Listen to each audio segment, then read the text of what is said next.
Salut à toi, c'est Greg et Morgan de la chaîne Concert Pro, la chaîne qui aide les artistes à faire plus de concerts. Et aujourd'hui, on se retrouve encore dehors avec le beau temps.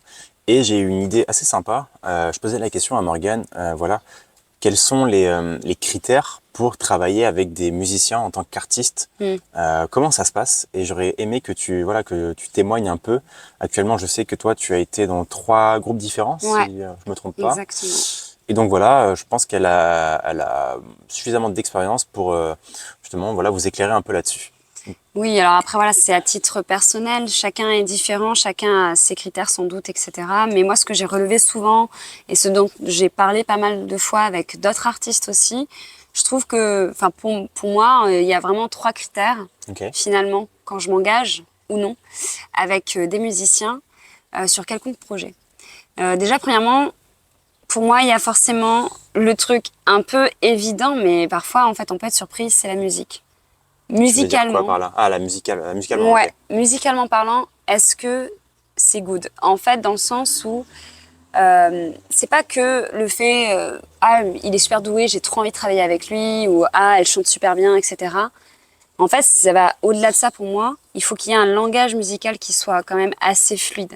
En fait, on peut jouer très bien, mais parfois on peut tomber sur quelqu'un qui est, par exemple, autodidacte, qui comprend pas du tout notre façon de travailler la musique, Mhm. ou inversement. Moi, du coup, moi, je suis autodidacte, il y a des gens qui ont vraiment eu un cursus scolaire, voilà, conservatoire et tout, Classique. et plus classique, qui ne peut pas non plus comprendre ma façon d'aborder la musique. Ok, intéressant. Et même si, en fait, ça pourrait matcher dans le sens musicalement, on trouve, on s'admire tout autant, bah, ça peut vraiment freiner, je trouve, la collaboration par moment. Ce sera Ça, pas fluide, quoi. ça sera pas fluide. Ça veut pas Hmm. dire que du coup, autodidacte avec gens qui ont fait un cursus plus Ouais, c'est pas traditionnel, possible, ça non. matche pas, pas du tout. Moi, j'ai travaillé avec des musiciens qui ont justement un cursus Ouais. plutôt, enfin les deux en fait. J'ai bossé avec des autodidactes et avec des gens qui ont eu un cursus Hmm. plutôt classique.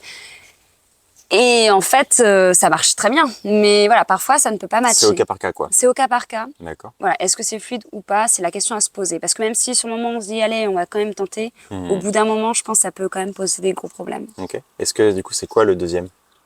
Le deuxième critère, c'est humainement parlant. Ah ouais. Ouais, là, je trouve que c'est le plus difficile, entre guillemets. C'est-à-dire, en fait, humainement, est-ce qu'on s'entend? Est-ce Hmm. ça va suivre avec le troisième Ouais. point, mais est-ce qu'on partage les mêmes valeurs, la même vision, en fait, aussi? Hmm. Ok. On peut avoir des divergences, Différent, des ouais, bien sûr. différences et tout, Il faut un mais minimum, il quoi. faut un Ouais. minimum. Et puis, vraiment, au niveau des caractères, là, j'insiste vraiment sur ça. Ah Est-ce ouais. qu'au niveau des caractères, ça match? Ouais. Ouais. Faut pas que entre vous, voilà, qu'il y ait des clashs Mm, et qu'en pleine tournée, eh bien finalement, voilà, que il y en a un qui finalement se casse en pleine c'est répétition. ça. Et donc c'est vrai qu'effectivement, pas besoin d'être les meilleurs amis du monde, quoi. Non. Mais je pense qu'effectivement, voilà, il faut s'entendre humainement Ouais. pour que ça fonctionne, quoi. Bah, Ok. sachant qu'en fait, je trouve que parfois, il y a des caractères un peu plus leaders, d'autres Ouais. plus Ok. suiveurs. Et c'est là que tout se joue, entre guillemets, dans le sens où parfois, quand tu as 2 fortes têtes, 2 leaders, bah, ça veut pas dire que ça va pas marcher. Mais Hmm. est-ce que ça peut marcher? Il faut vraiment se poser la question et accepter parfois que c'est des caractères qui ne fonctionnent pas. Hmm. Parce qu'on n'a pas les mêmes envies, les mêmes attentes et de notre rôle, en fait, dans le projet. Et ça, parfois, ça peut être un frein. Ou inversement, en effet, les clashs. Bon, alors après, les clashs, je pense, dans tous les groupes, il y en a. Ouais, bien Ça, c'est sûr. normal aussi. Il y a toujours, à un moment donné, des mises à jour à Hmm, hmm, faire, hmm. des points, etc. Et parfois, on se sent pas, voilà, en phase avec certains trucs. Et c'est, je sais pas comment dire, c'est un peu comme une relation amoureuse, une relation avec des potes, enfin, ou familiale. C'est la même chose. Mais par contre, je trouve que c'est beaucoup plus compliqué quand on est nombreux dans un groupe. Plus on est nombreux, Bien sûr. Bien sûr, plus on est nombreux, bah, plus on doit s'entendre avec tout le monde, ouais, quoi. et c'est pas Ouais, évident. ouais, ouais. Et puis il faut pas que voilà, que certaines personnes entre eux bah, matchent plus et que du coup ça peut créer un petit peu Ouais, justement une un qui est peut-être laissé de côté, etc. ouais. C'est vrai que c'est plus compliqué forcément. Donc voilà, faut savoir que quand on s'engage avec un groupe, faut quand même prendre la température un petit peu, je pense, Hmm. de ces différents traits de caractère qu'il y a dans le groupe. Faut pas non plus, du coup, fermer la porte et tout, partir sur des préjugés. À celui-ci, il a l'air comme si, nanana. Tout se fait aussi dans le tas. Je pense Hmm. que ce qui aide, dans tous les cas, c'est la communication, comme dans Ouais, toutes les relations, que ce soit ouais. professionnel, privé et tout. Mais ouais, humainement, il faut que ça matche, vraiment. Ouais. Et je pense que c'est important aussi au début de pas s'engager directement, de vraiment prendre le temps de faire des phases de test. Voilà, comme lorsqu'on rentre dans un emploi, il y a une période d'essai. Bah, c'est un peu pareil, quoi, parce que Totalement. finalement, au début, on peut pas savoir vraiment est-ce que ça va vraiment matcher. On a besoin d'un peu de temps pour essayer, déjà comme musicalement, pour ça. voir un peu si ça match, et aussi humainement, hein, voir si tout fonctionne, Et pour que oui. derrière, tout roule, quoi. Et il faut savoir aussi que ça peut évoluer selon tes phases de vie aussi. Typiquement, il y en a parfois qui vont avoir d'autres projets qui vont s'intégrer, que ça va changer la donne. Ou tout simplement, par exemple, dans l'ordre du privé aussi, il peut y avoir, j'en sais rien, un projet de parentalité, de trucs comme ça qui peuvent modifier. Ouais. Et même sans parler de ça, tout simplement, un état émotionnel, un truc, enfin, un état émotionnel, je m'entends, mais des phases dans la vie où on sent que on a besoin de plus de revoir les choses, en fait, de revoir un petit peu les critères et tout. Ça ne veut pas dire qu'il faut les changer tous les 4 matins, sinon un projet n'est pas viable. Mais ne pas hésiter à nouveau à communiquer, à faire le point. Et c'est pour ça qu'humainement, il faut que ça marche, parce qu'il faut avoir une relation de confiance, en fait, avec les gens avec qui on s'engage, je pense. Ouais, je suis d'accord. Est-ce que tu as un troisième point à nous partager? Oui, du coup, ça rejoint un petit peu l'humain et la communication, mais plus vraiment axé professionnel. Je pense qu'il faut être hyper clair dès le début sur pourquoi est-ce qu'on s'engage ensemble.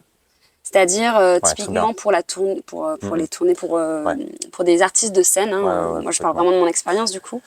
Tu parles de l'objectif, c'est ça? L'objectif. Ouais, ça, Quel très est ton important, objectif? Quel est l'objectif de ce groupe, de ce projet? Ouais, Est-ce que, là, on va parler vraiment critères très pro, hein, mais en mode combien de cachets on compte faire dans l'année? Ouais, Genre, c'est des questions qui doivent être bien absolument sûr, abordées pour moi. je sais qu'il y a des groupes justement qui s'engagent entre eux en disant voilà, on va monter un groupe, on va faire un peu des concerts.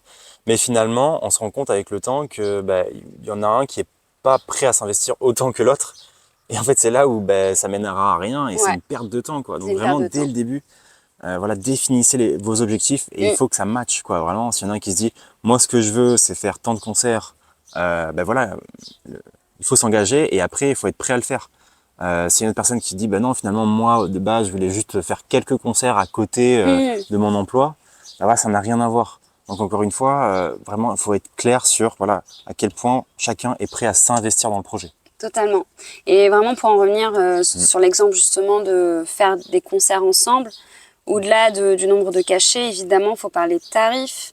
Ouais. Chacun aussi a des critères, ouais, c'est ça différent. Il y en a qui n'acceptent pas des cachets en dessous de tel prix.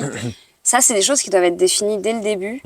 C'est un peu, globalement, j'ai envie de dire, l'investissement en fait, qu'on va y mettre aussi dans le projet. Ça aussi, il faut absolument le voir. Ça. Parce que on le sait bien, en tant que musicien, on peut avoir plein de projets différents.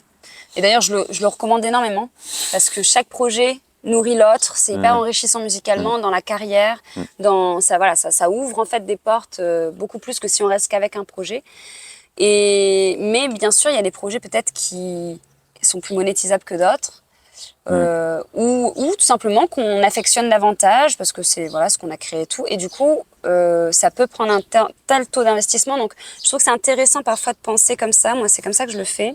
C'est comme si j'avais une possibilité sur 100% au niveau professionnel de m'investir sur chaque projet, sur les projets en général professionnellement dans ma carrière musicale, et du coup j'essaie de voir quel pourcentage ça prend chaque projet musical que j'ai, en comptant à la fois le nombre de concerts que ça va me prendre, on va dire, sur l'année. Aussi le nombre de répétitions, par exemple, et tous les trucs qui peuvent être autour de ce projet aussi, au niveau de la com, au niveau du management et tout. Donc, hyper important. Ouais. Après, bien sûr, peut-être que toi, tu n'es pas au même stade que Morgane, tu n'as pas 3 groupes différents. Peut-être que toi, aujourd'hui, tu te concentres sur un seul projet. Donc, évidemment, c'est complètement différent. Mais ça le vaut aussi. Hein. Mais ça le vaut aussi, effectivement. Ça le vaut aussi parce que peut-être que toi, aujourd'hui, tu as un travail, tu as d'autres priorités. D'autres priorités. Même ton projet personnel peut te prendre beaucoup, beaucoup de temps.